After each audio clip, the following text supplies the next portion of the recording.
Hello అందరికీ. ఎప్పుడైనా సరే మనకి క్రిస్పీగా ఏదైనా తినాలనిపించినప్పుడు చిటికలో తయారు చేసుకోవచ్చు. ఈ వీడియోలో నేను మీకు చాలా టిప్స్ చెప్పబోతున్నాను. నేను చెప్పే టిప్స్ అన్ని మీరు ఫాలో అయ్యారంటే చెక్కలు అనేవి పర్ఫెక్ట్గా వస్తాయి. ముందుగా నా వీడియోని కొత్తగా చూస్తున్న వాళ్ళు వీడియోని లైక్ చేసి ఛానల్ని సబ్స్క్రైబ్ చేసుకోండి. చాలా ఈజీగా చేసుకోవచ్చు.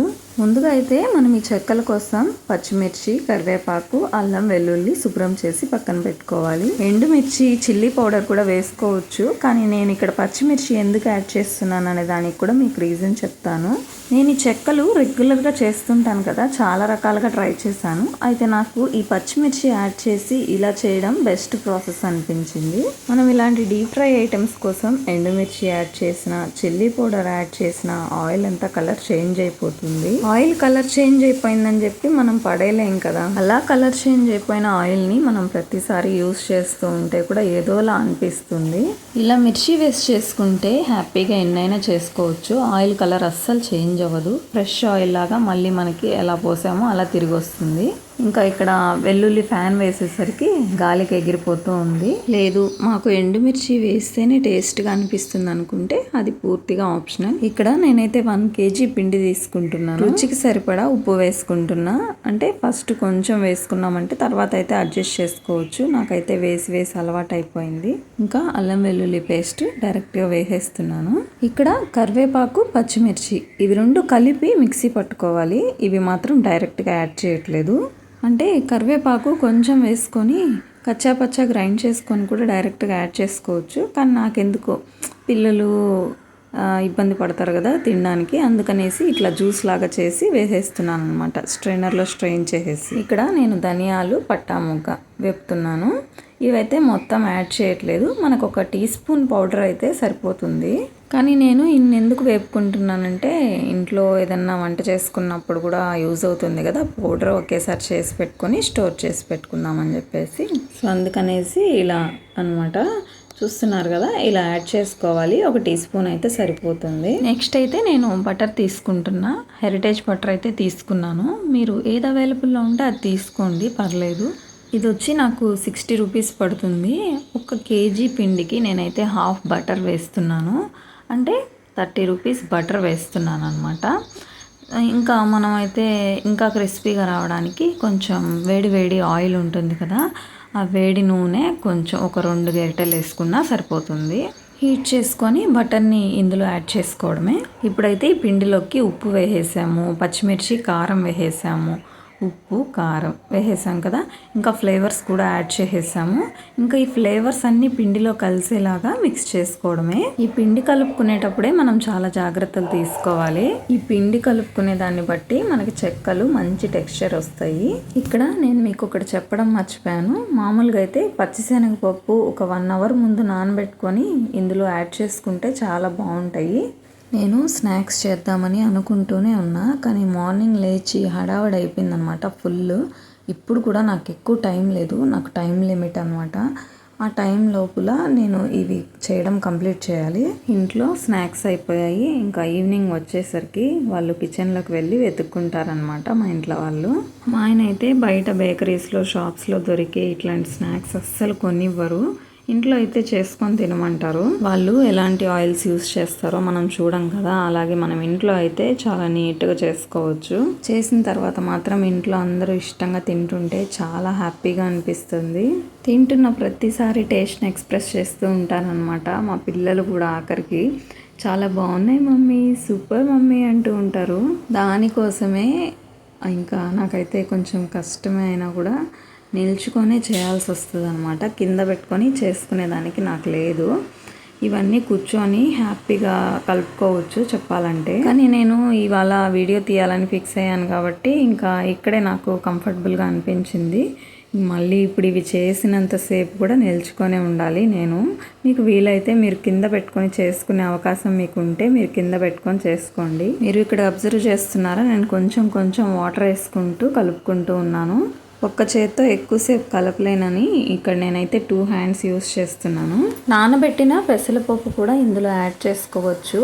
ఇప్పుడు నేను ఈ చెక్కలు చేశాను కదా, మళ్ళీ ఇంకోసారి నా ఛానల్లో చెక్కలు పెట్టను అనుకోకండి. ఇంకా డిఫరెంట్గా కూడా చేసి పెడతానేమో తెలియదు. ఒక వీడియోకి ఒక 100 వ్యూస్, ఒక 20 వ్యూస్ అట్లా వచ్చాయనుకోండి. ఇంత కష్టపడి చేసిన తర్వాత ఆ వ్యూస్ అయితే సరిపోవు కదా. ఇంకా నేను వీడియోస్ చేయడం ఆపేద్దాము అనుకునే టైంకి ఒక 2 వీడియోస్ అనేవి ఒక మంచిగా రీచ్ వచ్చాయన్నమాట నాకు. ఆ 2 వీడియోస్ నాకు చాలా మోటివేటింగ్గా అనిపించాయి. సర్లే ఇంకా ప్రయత్నం అయితే చేద్దామని చెప్పి ఇలా చేస్తున్నాను. ఇంకా ఒకవేళ మనం విలేజెస్లో ఉన్నప్పుడు మనకి బటర్ దొరకలేదు అనుకోండి, దొరకకపోతే ఏం చేస్తాం, నెయ్యి ఉంటే యాడ్ చేసుకోవచ్చు, చాలా బాగుంటుంది. చూసారు కదా, ఇప్పుడు ఈ పిండి ముద్ద అవ్వడానికి రెడీగా ఉంది. పిండి కలుపుకున్న తర్వాత కనీసం ఒక 1 అవర్ అన్నా రెస్ట్ ఇవ్వాలి పిండికి, అప్పుడే మనకి చెక్కలు బాగా వస్తాయి. నాకైతే అస్సలు టైమే లేదు, సో నేను హడావడిగా చేసుకుంటున్నాను. మనకి ఒకవేళ ముద్ద చేసి చెక్క చేసినప్పుడు చెక్క సరిగా రావట్లేదు అనుకోండి, ఇందులో వాటర్ ఎక్కువైందని అర్థం అన్నమాట. సో తర్వాత చూసుకొని పొడిపిండి యాడ్ చేసుకోవచ్చు. మీరు మాత్రం నాలాగా హడావడిగా కాకుండా కొంచెం నిదానంగా టైం ఇచ్చి రెస్ట్ తీసుకొని ఇచ్చి పిండిని తర్వాత చేసుకోండి. ఈ పిండికి మీరు రెస్ట్ ఇస్తున్నప్పుడు పైన అంతా డ్రై అయిపోతుంది. సో అప్పుడు మీరు అలా అవ్వకుండా ఉండడానికి ఒక వెట్ క్లాత్ని పరచండి పైన. ముందుగానే ఒక 20 బాల్స్ కానీ అట్లా చేసి పెట్టుకున్నామంటే మనకి కొంచెం ఈజీగా ఉంటుందన్నమాట. కొంచెం పిండితో చేసుకుంటున్నాం అనుకోండి, లైక్ ఒక 1/2 kg అలాగా, అసలు ఎవరి హెల్ప్ కూడా అవసరం లేదు, మనమే ఈజీగా చేసేసుకోవచ్చు. కొత్తగా ట్రై చేస్తున్న వాళ్ళు మాత్రం ఒకేసారి ఎక్కువ పిండితో మాత్రం అస్సలు ట్రై చేయకండి, ఎందుకంటే మొత్తం పడేయాలన్నా మళ్ళీ చాలా బాధగా ఉంటుంది. ఇంకెప్పుడు ఇలాంటి ప్రయత్నాలు చేయకూడదన్న విరక్తి కూడా వస్తుంది. నేనైతే ఈ చెక్కలు చేయడం ఒక్కసారిగా ఏం నేర్చుకోలేదు, కానీ ఒక్కరే చేస్తున్నప్పుడు మాత్రం అస్సలు ఎక్కువ పిండి మాత్రం చేసుకోకండి. నా ఎక్స్పీరియన్స్ కొద్దీ చెప్తున్నాను. కొత్తగా చేస్తున్న వాళ్ళు ఎక్కువ పిండి మాత్రం కలుపుకున్నారంటే డెఫినెట్గా ఏడుపు వస్తుంది. చేసిన తర్వాత తింటుంటే మాత్రం ఇంక 2 చేసుకుంటే బాగుంటుంది కదా అనిపిస్తుంది, కానీ చేయాలంటే చాలా కష్టం కదా. అందుకే చెప్తున్నాను, ఇలా నిల్చుకొని చేసుకోకుండా ఎవరికైనా కింద పెట్టుకొని స్టవ్ చేసుకునే అవకాశంగానే ఉంటే డెఫినెట్గా స్టవ్ కింద పెట్టుకొని చేసుకోండి ఇలాంటి వంటలు. డెఫినెట్గా నేను ఈ చెక్కలు చేయడానికి నాకు ఎంత టైం పట్టిందని నేను మీతో షేర్ చేసుకుంటాను వీడియో ఎండింగ్లో. బాల్స్ అయితే భలే అవుతున్నాయి కదా. మామూలుగా అయితే చేత్తో అట్టట్ట తట్టుకున్నా కూడా ఒక కవర్ పైన వేసి చెక్క రెడీ అయిపోతుంది, కానీ నేనైతే పూరీ ప్రెషర్ యూస్ చేశాను. ఇందులో ఇంకొంచెం పొడి పిండి పడుతుందన్నమాట. అది ప్రెస్ చేసినప్పుడు అప్పుడు అర్థమైందనమాట, అది చేతికి రాలేదు చెక్క. సో తర్వాత ఏం చేశానంటే ఇంకొంచెం పొడి పిండి మిక్స్ చేసేసుకున్నాను. ఇలాంటి స్నాక్స్ బయట కొనివ్వమంటే మాత్రం మా ఆయన కొనివ్వడు, కానీ ఇంట్లో చేశాను అనుకోండి డబ్బా చేతిలో పట్టుకొని సెలవు రోజుల్లో తిరుగుతూ ఉంటాడనమాట. ఎక్కడుంటే అక్కడ ఉండాలన్నమాట డబ్బా. మీరు స్టార్టింగ్లో చూసారు కదా, ప్లాస్టిక్ బాక్సెస్లో వేసుకున్నాను. ప్లాస్టిక్ హెల్దీ కాదు అని అంటారేమో. నా దగ్గర అయితే స్టీల్ది ఒక టిఫిన్ ఉంది, అది 1 kg పడుతుంది అనమాట. ఇంకా అంతకన్నా నా దగ్గర లేవు. అందులో ఏవో ఉన్నాయి, ఇంకా స్నాక్స్ వేసుకునేదానికి ఇబ్బందిగా ఉందని చెప్పి ఈ ప్లాస్టిక్వి తీసుకున్నాను. ఈ స్టీల్ కడాయి అయితే ఎంత బాగుందో అసలు, హెవీ గేజ్, సూపర్గా ఉంది. చాలా వెయిట్ ఉంది ఈ స్టీల్ కడాయి, ఇంకా అసలు అడుగు అయితే మాడట్లేదు. అందులో ఎవరైనా గెస్ చేయండి అది ఎంత కాస్ట్ ఉంటుందనేసి.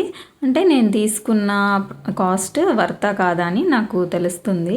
ఇక్కడ చూడండి, నైస్గా వేసి వత్తేసాను, కానీ అది చేతికి మాత్రం రాలేదు. తర్వాత మళ్ళీ పొడిపిండి వేసుకున్నానని చెప్పాను కదా, కాస్త పొడిపిండి కలిపిన తర్వాత చెక్కలు చక్కగా వస్తున్నాయి. ఈ చెక్కలు వేగాయని మనకు ఎలా తెలుస్తుందంటే కొద్దిసేపటి తర్వాత ఈ బబుల్స్ అన్నీ కూడా స్టాప్ అయిపోతాయి. మీకు లైవ్లో చూపిస్తాను నేను. ఈ చెక్కల్ని 2 వైపులా తిప్పుకుంటూ కాల్చుకోవాలి. ఇంకా మనం కడాయి గురించి మాట్లాడుకుంటున్నాం కదా, రెగ్యులర్గా మనం యూస్ చేసే మెటీరియల్ ఉంది కదా, అది కూడా యూస్ చేయకూడదని చెప్తున్నారు. ఐరన్ కడాయి యూస్ చేసుకోవచ్చు, కానీ ఐరన్ కడాయికి పులుపు తగలకూడదు. లైక్ చింతపండు, టమాటాలు అలాగనమాట. అవి పులుపు తగిలితే పాయిజన్ లాగా మారిపోతుందని చెప్తున్నారు. స్టీల్ బెస్ట్ అనమాట. అది కూడా స్టీలు అడుగు పల్చగా ఉండి బరువు లేకుండా అట్లా ఉన్నాయనుకోండి, స్టీల్ పాత్రలో వంట చేస్తే మాడిపోతాయి. సో ఎప్పుడైనా సరే మనం తీసుకునే ప్రోడక్ట్ అనేది ఎంత వెయిట్ ఉందనేది కూడా చెక్ చేసుకోవాలి. వెయిట్ ఉంటే క్వాలిటీ బెస్ట్గా ఉంటుంది. నేనైతే ఈ కడాయిని రీసెంట్గానే తీసుకున్నాను. ఇంకా ఫస్ట్ టైం ఈ కడాయిలో స్వీట్ చేద్దామని మొన్న శుక్రవారం రోజు స్వీట్ అయితే చేశాను. ఇవి చెక్కలు, సెకండ్ టైము చెక్కలు చేస్తున్నాను అనమాట ఈ కడాయిలో. ఈ చెక్కల్లో పచ్చిశనగపప్పు ఒక్కటే తక్కువైంది, అది వేసుకుంటే చాలా కలర్ఫుల్గా చాలా బ్యూటిఫుల్గా ఉండేవన్నమాట. అదొక్కటి లేదని చెప్పి నేను చెక్కలు చేయడం స్టాప్ చేసేసానంటే ఈవినింగ్ వచ్చాక పాపం స్నాక్స్ కోసం వెతుకుతూ ఉంటారనమాట ఇంట్లో వాళ్ళు. నాకు ఇంకా 2 రోజులు స్నాక్స్ బాక్స్కి ఏం పెడదామా స్నాక్స్ అని అనేసి నాకు టెన్షన్ ఉండదు. ఒక్కోసారి నాకు ఈ వంటలు చేయడానికి అంతగా ఇంట్రెస్ట్ ఉండదు అనమాట. సో ఆ టైంలో నాకు ఏమనిపిస్తుంది అంటే అసలు ఎందుకు నేర్చుకున్నాం రా, అసలు నేర్చుకోకుండా ఉంటే బాగుండేది కదా, ఏదైనా కూడా నాకు రాదు అని చెప్తుంటే సరిపోయేదే కదా అనిపిస్తుంది. ఎవరైనా చేసి పెట్టే వాళ్ళు ఉంటే మనం హ్యాపీగా ఎంజాయ్ చేస్తాము తినేసేసి. లేదు మనకు చేసే ఓపిక లేదు, ఇంట్రెస్ట్ లేదు అనుకోండి, మన దగ్గర డబ్బులు ఉంటే హ్యాపీగా బయట కొనుక్కోవచ్చు ఇలాంటి స్నాక్స్. కానీ ఈ స్నాక్స్ తో పాటు మనం అనారోగ్యాన్ని కూడా కొనుక్కున్నట్టే అవుతుంది. బయట రీయూజ్డ్ ఆయిల్స్ ఎక్కువగా యూజ్ చేస్తూ ఉంటారు. మనం చూడట్లేదు అనుకోండి వాళ్ళు ఎలా ప్రిపేర్ చేస్తున్నారని. కానీ నాకెప్పుడు ఒకటి అనిపిస్తూ ఉంటుంది, మనకి చేసి పెట్టే వాళ్ళు ఉన్నంత కాలం మనం తింటూ ఉంటాము. రేపొక రోజు మన పిల్లలకి మనం చేసి పెట్టాల్సి వస్తే మనకు రాదు అని కూర్చుంటే అప్పుడు కుదరదు కదా. జనరేషన్ మారుతున్న కొద్దీ ఇంట్లో వండుకునే అన్నం కూడా వండుకోలేక హ్యాపీగా బయట ఆర్డర్ చేసేస్తూ ఉన్నారు. నెక్స్ట్ జనరేషన్ పరిస్థితి ఎలా ఉంటుందో ఊహించండి. వీలైనంత వరకు నాకు ఇది రాదు అనుకోకుండా ప్రతి ఒక్కరు అన్నీ నేర్చుకోవాలి. అది విషయం. వీడియో నచ్చితే లైక్ చేసి సబ్స్క్రైబ్ చేసుకోండి.